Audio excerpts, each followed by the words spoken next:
So we finally know where Daniel Suarez, NASCAR's recurring scapegoat, will drive in 2021. The journeyman this time will race for the brand new team Trackhouse Racing, the one to be fielded by NASCAR Xfinity winner Justin Marks and former NASCAR executive Ty Norris. Trackhouse made it official Wednesday that they will bring back the 99 to the NASCAR Cup circuit, and they will also adorn the Chevrolet nameplate and align with Richard Childress Racing.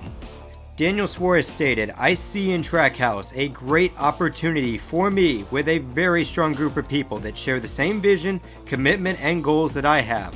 Justin has been involved in the racing world for over 20 years and he understands the ins and outs of the sport, both as a driver and from the business side. My goal is simple.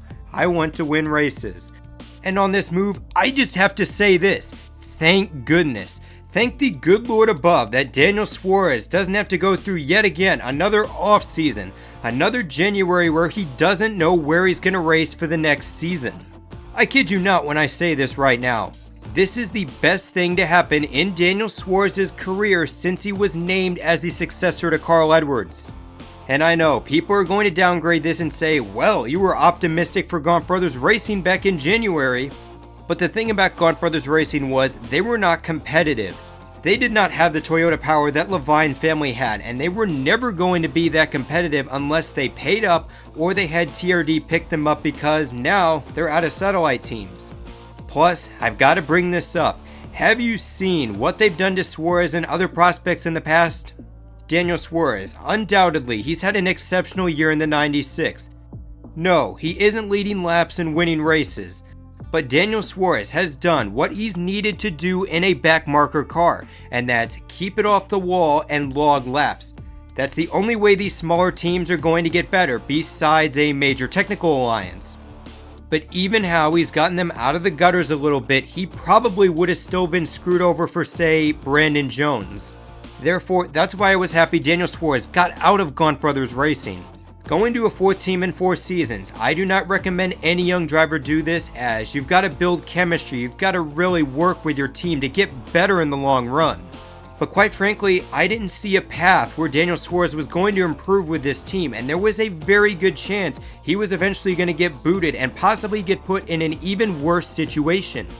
So when I look at Daniel Suarez's new team, right at this moment, all signs point to Trackhouse pretty much becoming the next Germain Racing.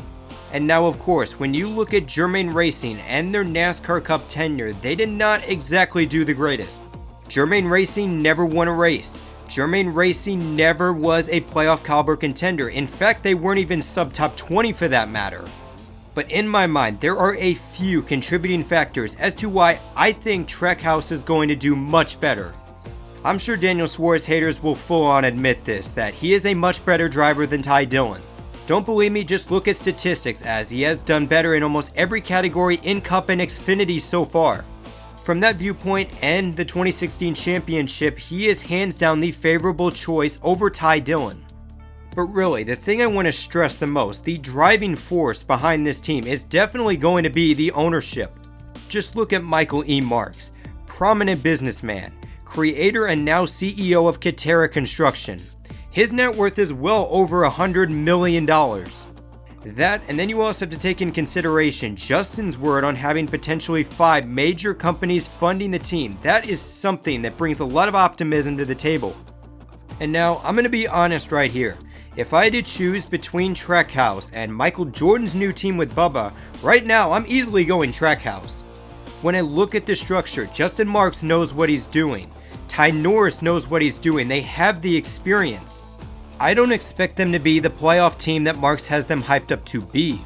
But right now, Trackhouse, they seem to have all the pieces of the puzzle, and now the big test for 2021 is going to be putting them into place.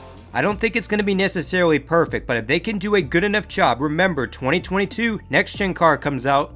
A car that could be a major game changer, and it could very well see a team like Trackhouse take the reins of the future of the NASCAR Cup Series. Daniel Suarez, he's been through hell and back the last couple years. He's gotten dumped by Joe Gibbs Racing, Stuart Haas. It has not gotten any lower. But this right here, this could very well be the thing that finally gets him back on track and gets him into that playoff top tier caliber. Gonna have to wait a tad bit longer, but I think there's a good chance. Now watch as this team completely struggles next year and Daniel Suarez decides to go to his 5th team in 5 years. So anyways, this is NRF signing out, and just remember, life's a beach and then you drive.